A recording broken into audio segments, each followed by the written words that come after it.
everybody. Welcome to Game Mess Mornings with me, Jeff Grubb, your host from giantbomb.com. Thank you for tuning in. In this episode, we're going to be talking about more terrible news for Bloodborne fans and a bundle of superhero classics making a return.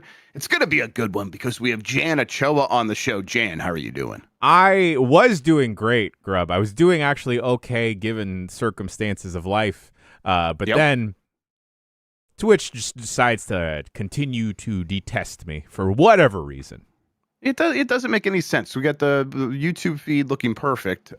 Twitch being a little just nasty little boy is what it's being. It's being a little shithead.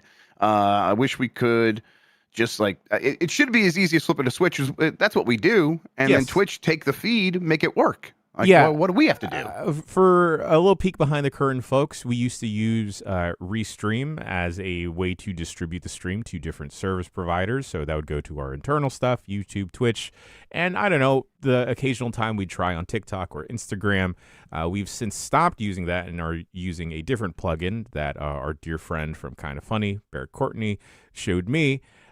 So we removed Restream from the equation because Restream and Twitch did not like talking to each other. And this works better for us because we can send a different bit rate and use a different codec to send to YouTube. So those videos look better with the live stream archive. And then Twitch, we can send a specific bit rate, specific kind of bit rate as well over there. But they're still unhappy with me. Yeah, does Twitch support AV1? I know YouTube does. That would be handy. They don't support AV1. Why would they support a video codec that is ultimately better for the viewer? And would save them money, you would assume, because it's like I stream at a much lower bitrate on YouTube because we use AV1, and it's like, oh, this still looks great. Be nice to be able to do that on Twitch. All right, well, we'll keep throwing stuff at the Twitch wall and see what sticks over there. How you doing otherwise, Jan? I am hanging in there, Grubb. The fog seems that it has returned to the Bay Area. We were having a lot of rain. It visited me, and it went back to you. There we go. So I think that's what happened there. It did a little Cleveland vacation. Now it's back home, enjoying the domestic life. Yes, we all desire a little Cleveland vacation once in a while. Yeah. Oh, of course. Listen, it's magical out here. Also, I was on CBC. The National is the name of the show. Yeah, go. I re-skeeted the clip on Blue Sky, so if you want to just check that out, it's a brief little thing, but I talked to them for a while and kind of gave them a lot of background about what it's doing to games, and you could see a lot of that stuff in the story. So go check that out, everybody. It was a lot of fun. Cool. I love my Canadian friends in Canada. Shout out to you all. You guys are good. Let's explain ourselves, though. This is Giant Bomb. We're internet video game doofuses. We make stuff here, and we want to keep doing that. We need your help because we are independent games media out here on our own. No corporations, no big bankroll. We just have you. And if you go to giantbomb.com/join, you could be a part of ensuring that we can keep making the stuff that we want to make and the stuff you want to see from us. We are well on our way to delivering a lot of cool stuff. If you join up and become a premium member, you're going to get Grub Snacks Premium. Just put up a new episode of that. You're going to get Marry Me Tomodachi. You're going to be able to watch the archives of that show. You're going to be able to catch some new stuff here in the future. 9 Lives of Mr. Mustafa Fleas. We'll be recording more episodes of that here pretty soon. It's a lot of cool stuff. And then, of course, all of our shows ad-free. And really, it's about supporting us and ensuring that we can keep doing this stuff. As far as this show goes, most weekdays, I, Jeff Grubb, will help piece your gaming life back together. That includes breaking news and maybe even some of our own original reporting. For all these topics, I'll get the input of a bona fide expert who will make me look smart. If you are watching live on Twitch, welcome. You can always listen to the show later on podcast feeds by searching for Game Mess Mornings or find the RSS feed on giantbomb.com. You can also catch the show later with chapters and timestamps on YouTube. Hello, YouTube. All right, we have a lot to get into, so let's start the morning mess with Bluepoint almost made a remake of Bloodborne and a spinoff of Ghost of Tsushima, at least according to some rumors going around. Let's get into it. This is a roundup from Instant Gaming News. After the announcement last week, insider Detective Seeds has provided new information about the events that led to the demise of Bluepoint Games. As a reminder, the developer will be closing its doors next month. 4 employees of the studio discussed the following details. Of course, it is difficult to know if these details are entirely true. Sure. First of all, it's important to note that there are various reasons why Bluepoint Games moved away from remakes. Firstly, the new version of Shadow of the Colossus, released in 2018, lost money for Sony despite its undeniable qualities. In addition, a large part of the team wanted to move on to completely original projects. However, after the release of Demon's Souls on PS5 in 2020, Bluepoint expected to be given the remake of Bloodborne. A design department with 1 or 2 people had even been set up. However, the project was never approved due to a relationship between Sony and From Software, which has been described as fragile. Sources even say that that such a remake will never see the light of day because of these issues between the 2 companies. Count me as one of those sources. I don't think it's ever going to happen. So yeah, then after being acquired in 2021 and supporting Sony Santa Monica on God of War Ragnarok, Bluepoint began working on a new episode without knowing that it would be a game, without knowing it would be a games as a service title. At the time, PlayStation CEO Jim Ryan wanted to model the God of War franchise on Assassin's Creed by exploring different mythologies. No creative director had been appointed for the project, and several designers and key members of Santa Monica joined the team. Ultimately, the partnership gave rise to tensions, and when the staff was informed of the game as a service nature of the title, 75% were against the idea. Due to missed deadlines, the project was canceled in early 2025. Subsequently, Bluepoint reportedly proposed a remake of Jak and Daxter and one of Resistance, and even a remaster of the original Shadow of the Colossus with new content or restored cut content. So a bunch of the bosses would have been back in the game. Bloodborne was even back on the table for 2 to 3 months before being rejected again by Sony. And then there's some other stuff here where they started maybe some original licenses and a potential spinoff of Ghost of Tsushima. So this is a lot of information, Jan. Yeah. And I'll say when we get a spray of information like this, I would bet like some of it is more true than others. So let's keep that in mind. Mostly, I mean, what's happening after this is the Bloodborne fans are not taking it well yet again. It's another Bloodborne L is what people are saying on the internet, Jan. Yeah, I feel so bad for the Bloodborne fans out there, and it almost feels like Full Metal Alchemist style equivalent exchange where we have one very niche internet video game audience appeased and happy now in the Silent Hill camp. So now we have to, because they're happy now, we have to make Bloodborne fans incredibly unhappy. And I feel bad for them, especially as someone that really enjoys Bloodborne and that isn't the biggest fan of Souls games. Yeah, and I think fragile is correct for describing the relationship between Sony and From Software.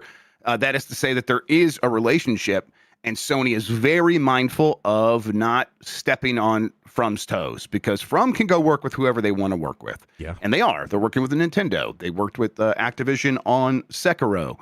And I think PlayStation's like, we want to work with From again, and we don't want to mess that up. And we get the sense that if we try to force the issue with Bloodborne, something Sony likely could do, like legally, because it owns it. Sure.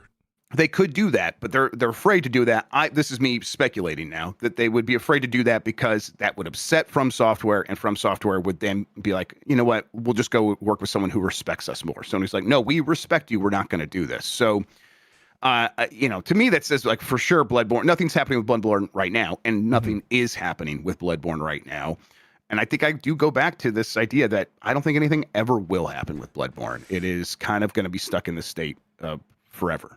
Yeah, I think I've been with you, Grubb, that I feel like Bloodborne, unfortunately, is caught in a limbo right now where any type of future support or work you're kind of going to get from the online fan mod community. Yeah. And there are methods of playing Bloodborne 60 FPS that are out there. It is not difficult to find. But yeah, if I was Sony, I would not want to mess up this relationship with From, especially with the not runaway success that Elden Ring has had, but like the momentum that Elden Ring has really carried over from other Souls games. The parts of this slew of news with Bluepoint that upsets me, though, Grubb, is all the things that we've like talked about since we talked about Bluepoint games getting closed. Is that hey, why not a Jak and Daxter remaster, Resistance, all these other IP that have been sitting dormant in Sony's catalog. Let Bluepoint do something with them. Let's like bring that back into like the modern day, because even if the Shadow of the Colossus remaster wasn't profitable, that doesn't exclude the fact that a different remaster or different remake could be profitable for them. Mike brought it up during the Bombcast, but the Crash Bandicoot. Yes, that collection did huge numbers. Huge numbers. And like maybe that's because that was a more popular franchise, tapped into nostalgia, and I feel like Jak and Daxter could totally do the same. Yep, I think it would. I think it would do very well, and I bet they are thinking about bringing back Jak and Daxter. They're like, well, let's just do it at a cheaper studio so we make even more money. And it's like, you know, at a certain point, getting it in the works, even if it's at a slightly more expensive place to make games, and that is Bluepoint in Austin, Texas. I don't know, just get games out on the PS5 so you could start making money from them. Jak and Daxter would have made money from this team. Like, it would have been profitable. They would have been able to do it in a way where it's like, okay, like maybe it costs the same amount as Shadow of the Colossus, maybe less. But maybe it costs the same amount, but it certainly sells much more, I think, because the appeal there for Jak and the nostalgia would be even more compared to what it was for Shadow when that came out. Yeah, especially because we don't get too many platformer games from Sony. No, and that's one that, like, you know, has the name recognition and now a bunch of time for people to have really built it up, and it would have probably looked amazing. Yeah, that would have been incredible.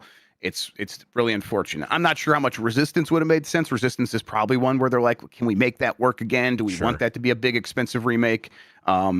You know, we've kind of moved on from it. Do we like want to like make people think we're going back? Like Jak, I could see them going back to that and even making a new game if the remake does really well. Yeah.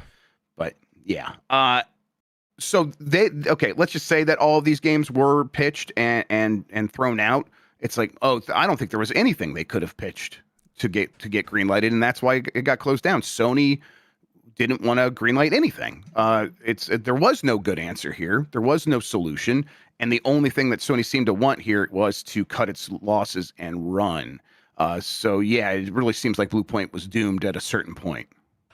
It just doesn't make any sense to me, Grubb, and you know, this is me looking on the outside. Sure, there's probably a million business reasons going on, but this really, really doesn't make any sense to me, because what basket is PlayStation or Sony putting their eggs in, where like we saw something like Concord not doing well. Marathon right now has a lot of hype and a lot of excitement built up for it, but initially, like the last couple months, very negative taste in people's mouths.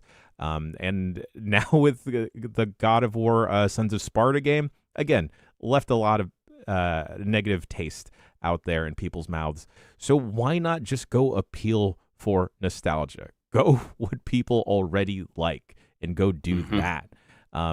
Yep. And I don't know, when you have such a reliable studio like Bluepoint Games, why not just go with them versus trying to go for the cheaper option that is maybe ultimately going to like further tarnish your rep out in the streets? Yep, it's I just think it would have been beneficial to Sony long term to keep the studio open, obviously, even if it would have cost them some money. Grubb, that is the word, long term. And yeah, we've seen across the industry, there's such there's so many commitment issues, Grubb. They're so scared of everything that certainty is just out the window. And no one wants to take that bet. No one wants to settle down. No one wants to put a ring on it anymore, Grubb. They're all just scrolling through TikToks, and they just want these casual flings, Grubb. They just want instant dopamine response. That's all they care about. Yeah, like even the spinoff of Ghost of Tsushima, right? Which you would imagine probably something along the lines of an expand alone, a Miles Morales sort of thing. I mean, that sounds pretty good. Why not try that? Like Tsushima, that Ghost series, very successful, and I bet more of that would go over very well. And it's like even that doesn't get the green light. So, yeah, it seems like Bluepoint was just always doomed, and here we are. And I don't think Sony's going to be better off for it, even if it saves them some money in the short term and even medium term. I mean, another common I'll go through like different videos that PlayStation and Sony has posted post closing Bluepoint games or post announcing that they're closing it, right? And then all the comments are just talking about, hey, but why are you closing Bluepoint? But then before that, there was a sentiment of like, why'd you close Japan Studios? And I feel like this is just going to continue to slowly haunt PlayStation. Agreed. And the just general sentiment with some folks. All right. Skate Studio sees layoffs. This is from an EA blog post. To our Skate community, they write, since launching early access in September, tens of millions of you have stepped into San Vansterdam? Yeah, San Vansterdam.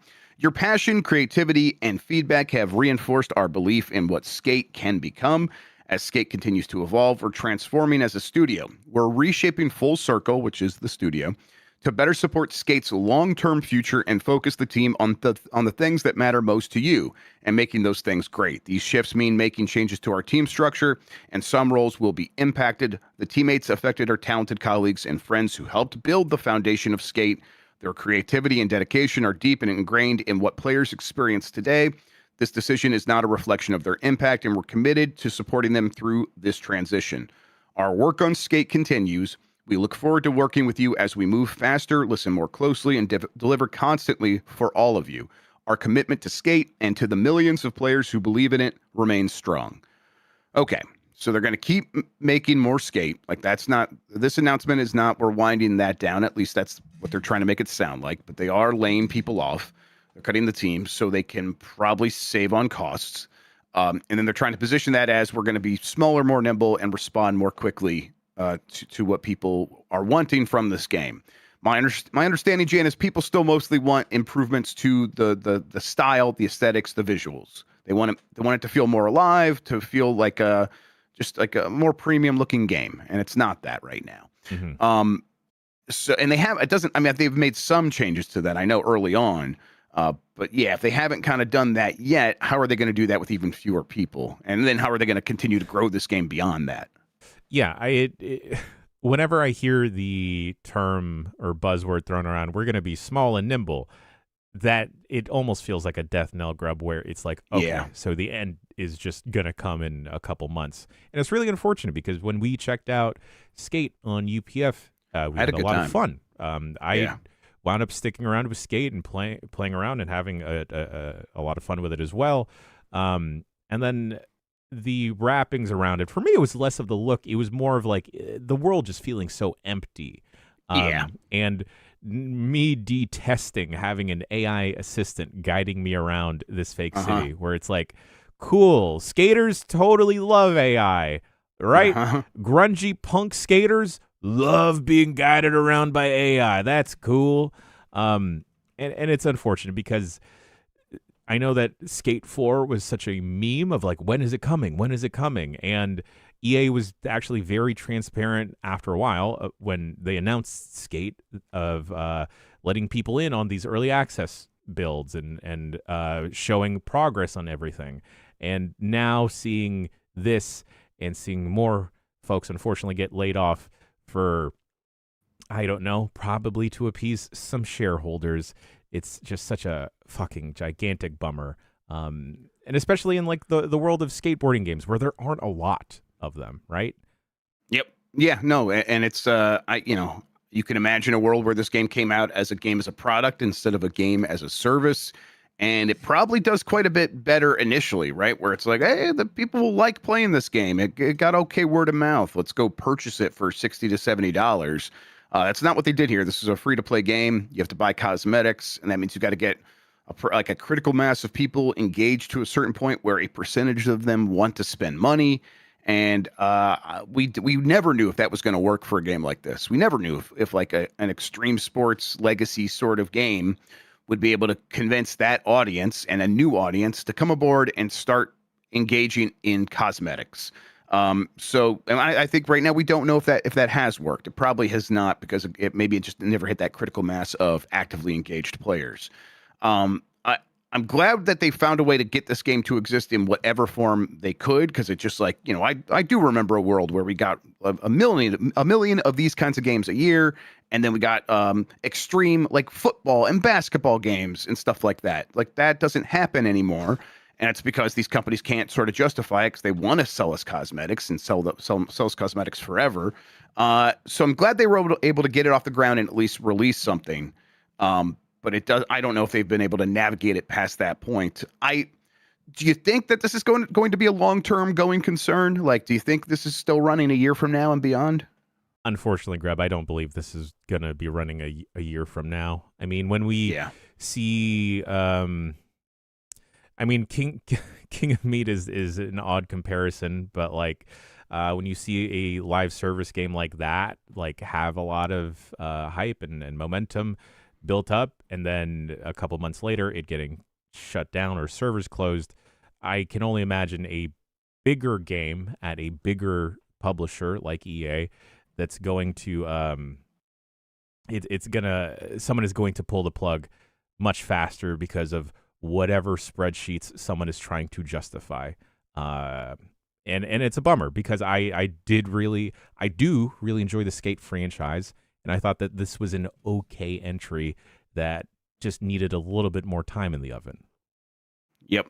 Yeah. And I there's something about making one of these games a forever game that I think there's something there. But yeah, I think that they probably missed their opportunity with this one. And yeah, we will. I mean, I would love to be wrong and look back 2 years from now and be like, oh man, that's secretly one of the biggest games in the world. That could always happen with any of these. It just doesn't necessarily feel like it's in the card this time around.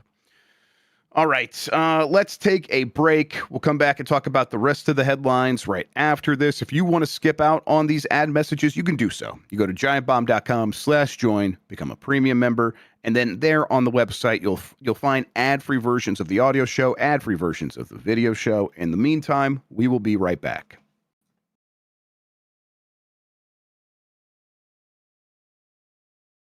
It's Game Mess Mornings. I'm Jeff Grubb. That's Jan Ochoa. We are back at it. Let's get into the next story. In the U.S., physical copies of Resident Evil Requiem are pretty much sold out. This is from My Nintendo News. Those of you who haven't pre-ordered a physical copy of the long-awaited Resident Evil Requiem and live in the United States will seemingly have a hard job finding one at most retailers, as they have sold out. The only retailer who had copies was Walmart, but checking the website now, they are only offering copies in store. Amazon, Best Buy, and GameStop are now all sold out across multiple formats and multiple platforms. It might be worth checking if you can get a copy of Resident Evil Requiem in store when it launches tomorrow. Of course, if worse comes to worse, you can get a digital copy on the various storefronts. I think that this game is going to do all right, Jan. It seems like people are ready for this one. Oh yeah, Grub. Here I am looking at my fantasy and just seeing the points rolling. But this is an absolutely fantastic game. If folks haven't checked out Dan's written review, it's up on the website. And also the Jeffs and Dan had a little review roundtable. I absolutely adore this game, Grub. And for folks out there that are scaredy cats as well, just like me, and generally have a hard time playing scary games, this had its hooks in me in such a unique way that I couldn't stop. And 7 and Village, I couldn't finish by myself because I got so spooked. But having the balance of occasionally switching off between the two different characters was enough for me to give me that wave of relief of like, oh, thank God Leon's here. But also, Grace is just such a great character, and I don't want to spoil anything else that you discovered throughout the game, but very, very good, fun time. Grub, is the physical copies being sold out, is that just an indicator that less games are being printed to disc? I think it's a little bit of both. I think it's an indicator that they probably had a limited first print, but not like so limited. They know this game's going to be successful. And then I think demand is just off the charts for it. I think people have been waiting for the next event game. Yeah. There's only a handful of those. And everyone's been saying, I think for a while now, that the only next event game is Grand Theft Auto 6. And it's like, oh no, that's not right. Resident Evil has cultural cachet. Yeah. It has a long running reputation. It is currently at the height of its reputation. And this game is bringing back Leon, and then a fun new character that kind of will have like be an exact through line to one of the recent better Resident Evils, the Resident Evil that sort of brought the series back. Yeah. And so I think people are just, everything is lining up to get everyone excited. And I said it when I was talking to Dan somewhere. There's nothing better than a good Resident Evil. When Resident Evil is good, it's just better than just about everything else. It's such a video game, while also always exploring new ideas and then being really good at the fan service stuff in terms of both lore and like gameplay, and being like, oh, we're going back to that here. Awesome. And so yeah, when it's at the top of its form, it's a can't miss game for a lot of people. And I think that's exactly what's happening here. People are like, ooh, I cannot miss out on this first weekend when everyone's going to be talking about it. Yeah. Oh, 100%. Also to just avoid spoilers and everything. I feel like with Resident Evil, it kind of fulfills a similar spot for me, Grubb, with the new Hitman games, where it knows how goofy and silly it can be, but it also delivers on the action. It delivers on the gameplay aspects. And also, I feel like it respects my intelligence and my time as a fan of the games, but also just as like a gamer.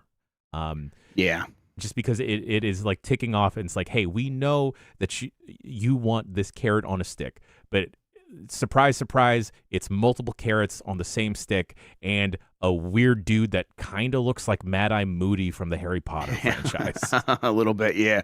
Give him another foot of height, and maybe. Yeah.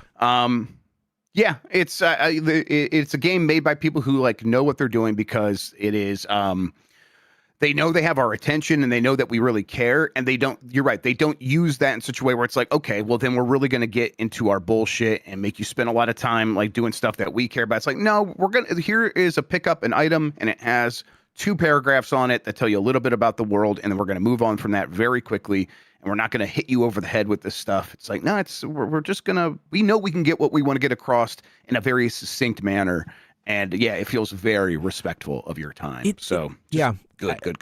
The part that bugs me, Grubb, is like, I'm looking at Capcom and I'm just like really hyped and like, oh, that's great. I'm bummed Monster Hunter Wilds, yes, didn't quite stick with me when it came out, but like I feel like everything else has, and it's just been like home run after home run. And I'm looking at these other big publishers. I'm like, why can't y'all do the same thing? Yep, exactly. This is such a model of how things should be working for every company that's making games. And it's they're not always going to hit. Yeah, Capcom is going to have issues of its own, but overall, like, you cannot knock the strategy. It's working. And I'm gonna replay it again, I think, when I play it on PC, because I played it on Switch 2 so far. It's like, I might as well go see what this ray tracing looks like, because apparently it's phenomenal. I might do the same, Grubb, but on the Switch 2. Yeah, it runs. It's really fun on the Switch too. Yeah. I was very pleasantly surprised, and I think it justifies its price on the Switch 2. You're not going to get a lesser experience. Although if you have your option, of course, you're going to get a even better experience on the other consoles. But also, it makes me very curious for like these future Capcom games that are coming out, like Pragmata, of like, oh, maybe I will choose to play it on the Switch 2 versus the PC. Yep. Yeah. I was wondering, we weren't allowed to do comparisons because of the embargo, but I was waiting for Digital Foundry to drop it, and they like the Switch 2 version often looks better than the Series S. And I think it's just, that comes down to, I'm believing, I haven't watched the video yet. I would guess, you could tell me if they say so in the video, the ray tracing hardware that's in the Switch 2, it's very good at handling some of that stuff. So, at least the basic lighting aspect of ray tracing. So that's going to make a difference long term for the Switch 2, as more and more games choose that as the default technology for their lighting. All right, let's keep going here. Valve being sued by the state of New York for promoting gambling to children through loot boxes. This is from Alex Hopley at Game Reactor.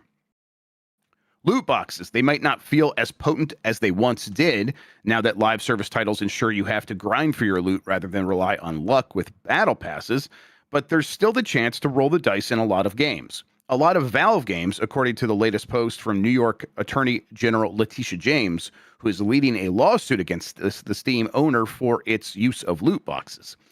They said Valve, a video game developer, has made billions of dollars by letting children and adults illegally gamble for the chance to win valuable virtual prizes, James writes in a post on Blue Sky. These features are addictive and harmful. That's why I'm suing to stop Valve's unlawful conduct and to protect New Yorkers. Valve has not yet issued a response to the lawsuit, which was compiled in a complaint first filed on Wednesday, according to Reuters. Valve's loot boxes are particularly pernicious because they are popular among children and adolescents, reads the complaint, stating that children introduced to gambling by age 12 are 4 times more likely to become problem gamblers as adults. I love the idea of making companies answer for this stuff because they have way more data than they've ever shared with us about how this affects us, about what it does. And Valve has been one of the companies that has not done anything about its loot boxes. A lot of others were like, oh man, we touched the stove, we got burned, we're changing things up. We are going to de-emphasize loot boxes. Overwatch, going to get rid of loot boxes. Now, a lot of Overwatch fans, including Mike Minotti, were like, the loot boxes were kind of better than the way it works now. Like, they found ways to make it worse, but maybe less outwardly, obviously scummy. What do you think the result will be here? Because I think Valve will try to say, here's their argument usually. Yeah. It's not gambling because when you spend money on gambling, you can lose your money. Here, if you spend money on one of our loot boxes, you are 100% of the time going to get something.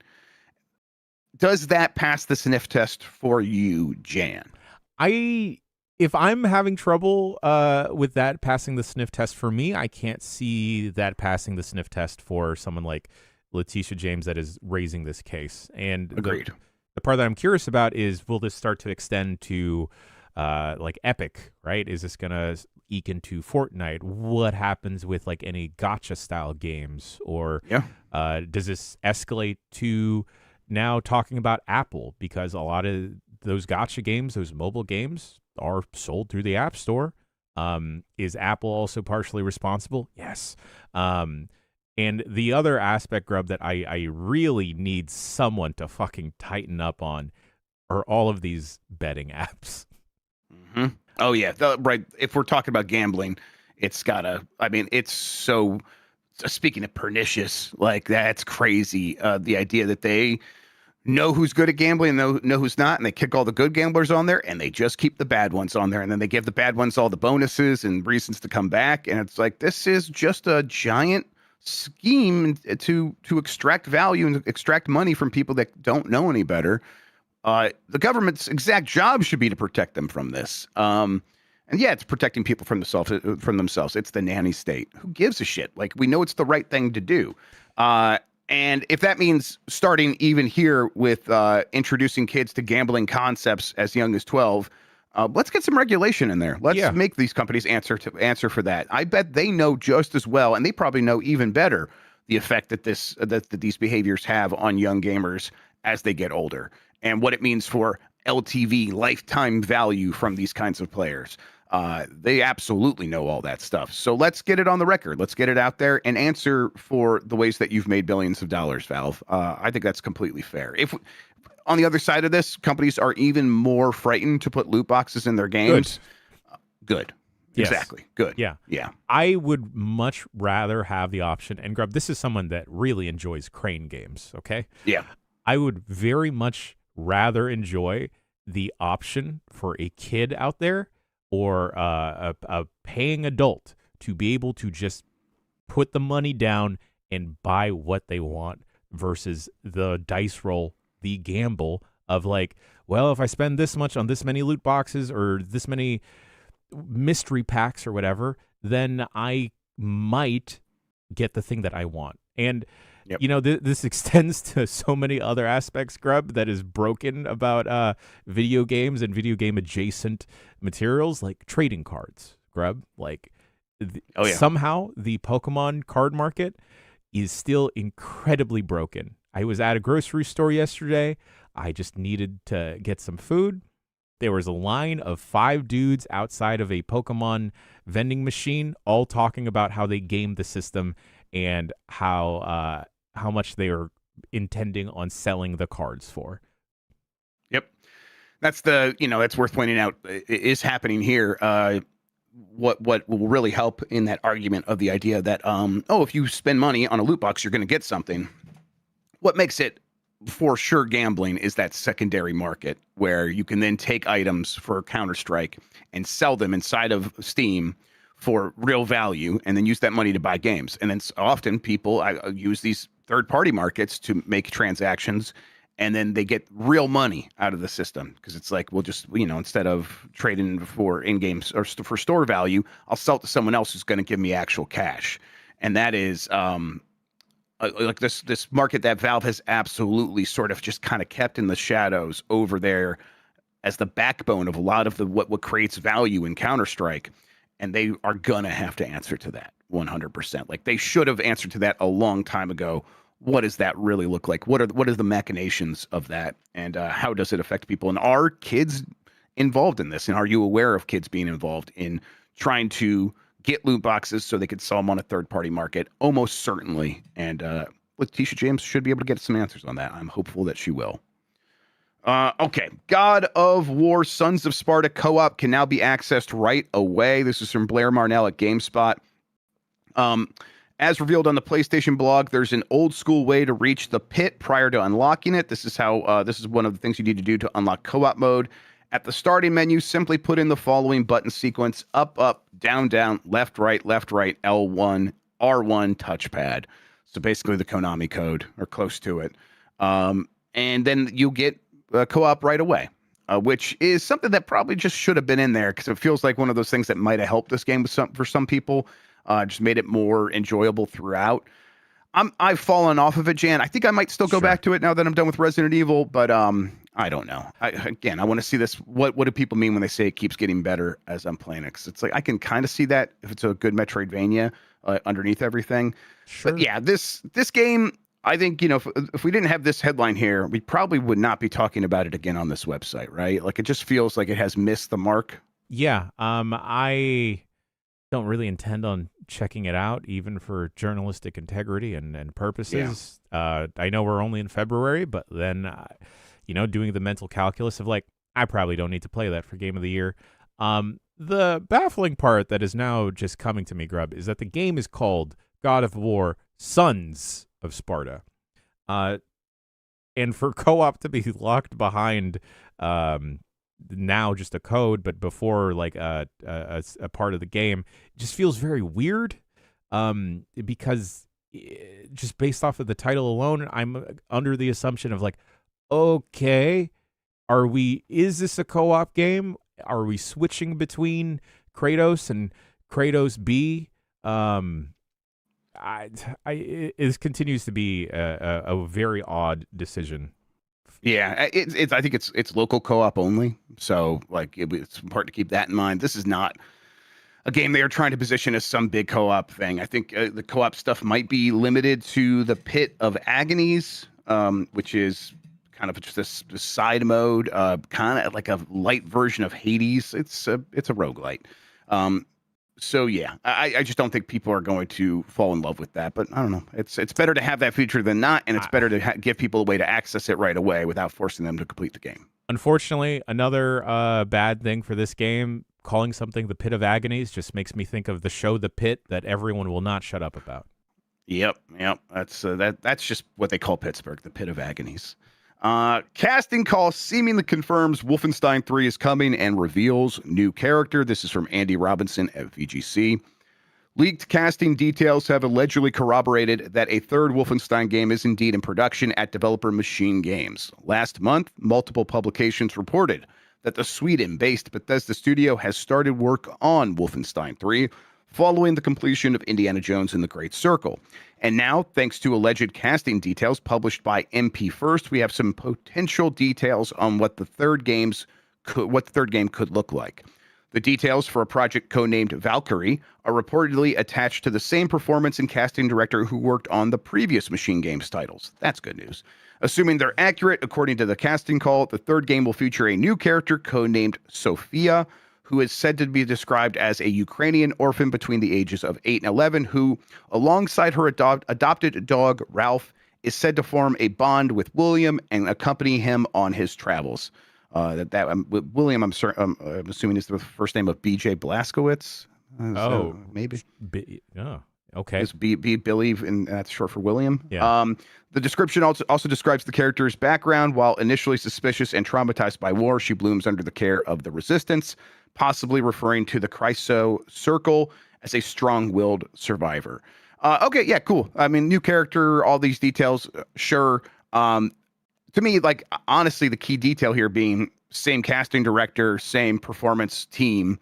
Yeah. That's good news, because a big part of the backbone of making Wolfenstein 1 and 2, the New Order and the New Colossus, as good as they were, is that they had these strong characters, strong performances, these amazing cutscenes that really built out the world and made you feel like you were a part of this team, this found family, that is, they're being bound together by their fight against the Nazis.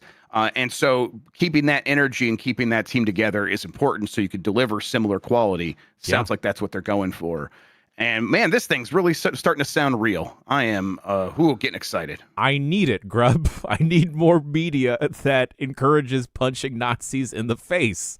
Yep. An underappreciated art of whether it is movies or video games is the casting aspect, Grubb. So I'm super happy that they're sticking with the same team, because like you said, a major component of Wolfenstein 1 and 2 is just like they've nailed that cast and how they all interact with each other, and how they are able to unfold that story. Funny enough, like I won't go back to put on a full playthrough of a game or just like the cinematics just cut out. But sometimes we can do that with these. Yeah, I'll do that with Wolfenstein 1 and 2. I mean, you get to that Jimi Hendrix scene. Come on, that's good shit. It's overdone at this point, but you know the meme of cinema. But really with Wolfenstein 1 and 2, and if you haven't checked it out, gang, it will kind of release some tension that we have all been building up over the last couple years. The Tor Feaster, I'm not sure. The Savvy says, am I crazy, or is BJ half bionic now? No, it's crazier than that. He's half German super soldier now. That's like one of the core themes of that second game. We're spoiling it. Just deal with it. Honestly, if you know this, it's going to make you enjoy the game more. Yeah. He gets his head gets chopped off, and they give him like a little repulsor thing so he could fly around his head. And then to give him a body back, because his body's been destroyed, they put him on the body of these perfectly designed Nazi super soldier white bodies. And the point is like he's like kind of dealing with the fact that like, I have this body of a Nazi now. What does that make me? And everyone's like, it makes you, because it doesn't matter what body you have or what it looks like or your genes or any of this stuff. It's what you do with it. And that's that fucking game, because it's the best shit. It's so good. It's so good. God damn, I love that game. It's great. All right.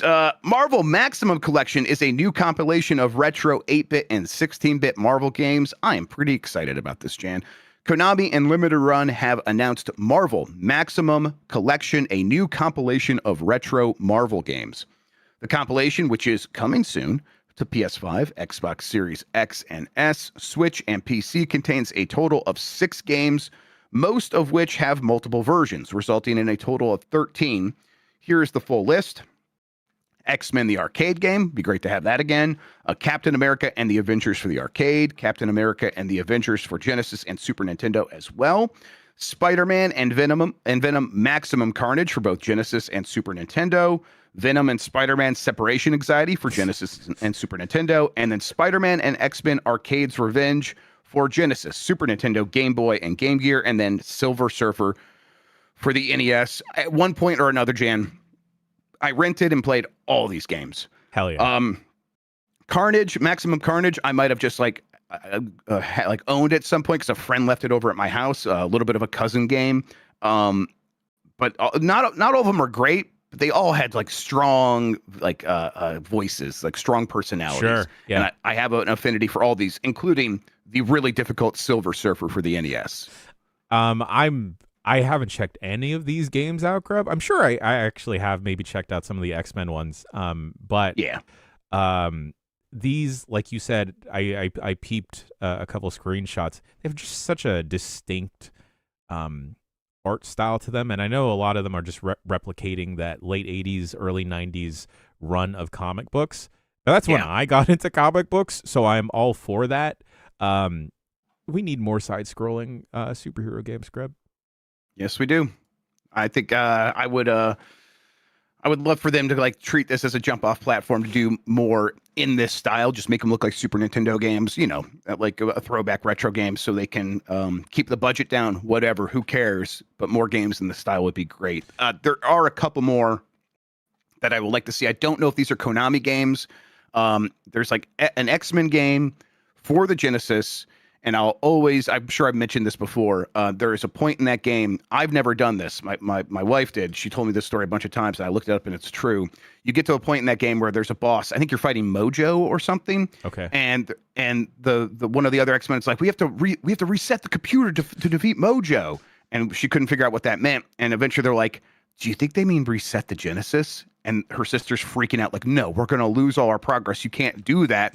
And eventually Steph did that. And that's how you defeat the boss. That is actually the solution. Such a cool thing. It's Kojima-esque. That's cool. Not in this collection. I need to play through that myself at some point and see that. Hell yeah.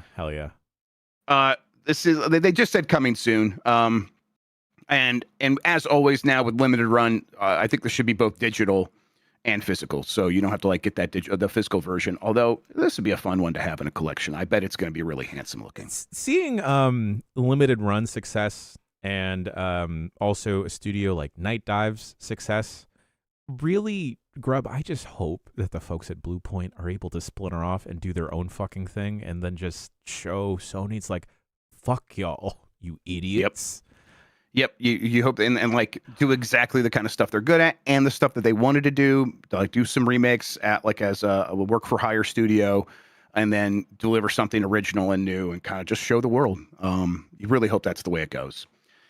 All right, that does it for the. Oh no, I'm sorry. One more. I should bring this up. Sony apparently has Gran Turismo running on Switch 2. Just don't expect to see it. This is from me. I mentioned this somewhere, and then I feel like it was a couple of weeks ago when I mentioned this, and it got picked up like last night or the night before. And now a bunch of people are reporting that I said this, and thankfully, I'll say most people have accurately captured what I said, which is I heard that they had it running on a Switch 2, and then when I looked into it to see if there's any chance that it was coming to Switch 2, which I never really thought there would be. No, doesn't sound like it's going to come to Switch 2. And everyone, for the most part, when reporting this, did at least mention that pretty high up in their story. So thank you to everyone who responsibly kind of repeated what I said there. It wouldn't. Gran Turismo just doesn't make sense on the Switch 2 because it doesn't have analog triggers. Yeah. Like that would be a weird game to have on there because it's a simulation game, right? 100%. Grubb, for my education, I'm sure that these types of tests and ports happen all the time that never do get reported and never do see the light of day. What is the purpose of it? Yeah, I think there is always a desire for these teams to be up to speed on various technical know-hows for all kinds of platforms.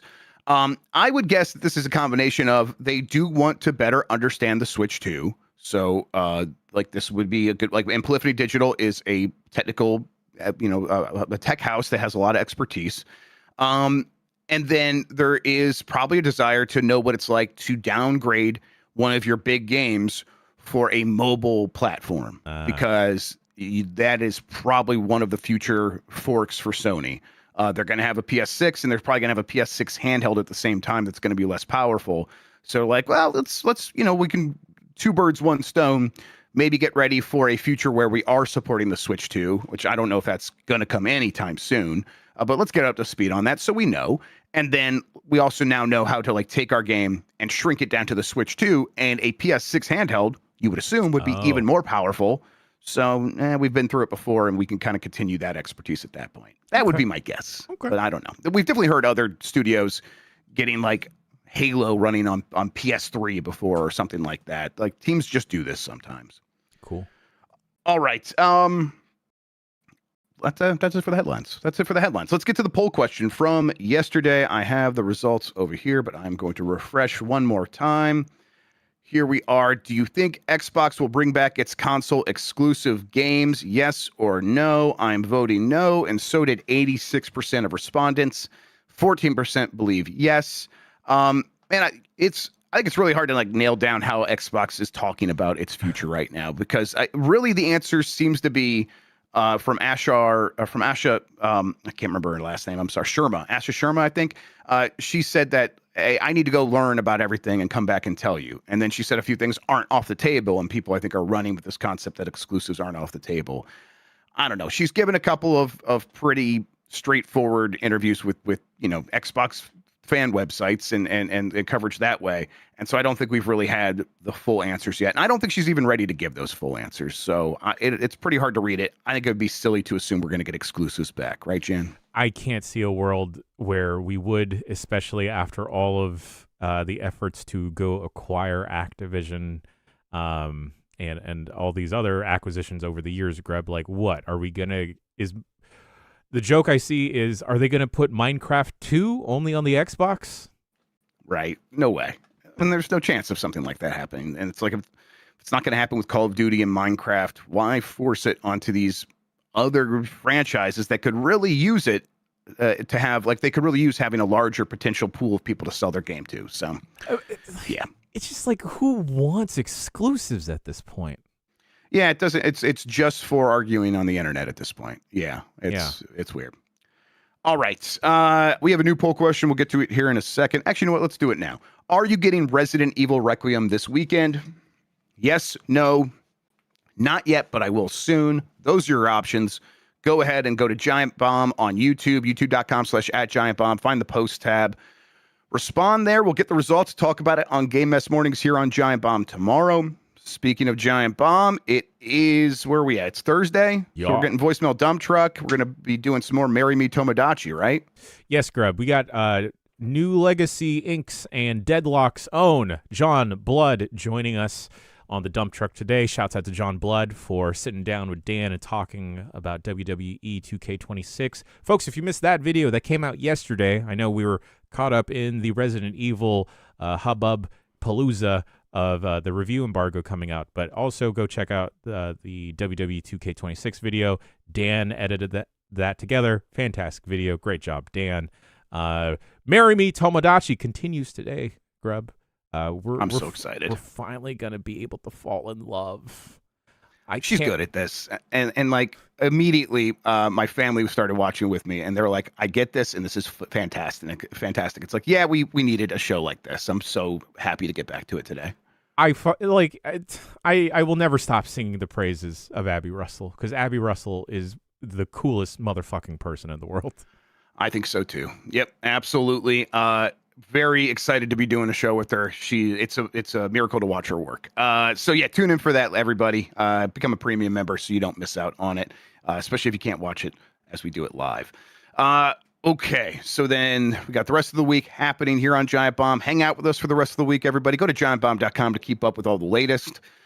In the meantime, we did the poll question. So, Jan, I think I'm going to say thank you for hanging out with me today and talking about video games, man. I really appreciate it. It's the only way to start a Thursday, Grubb.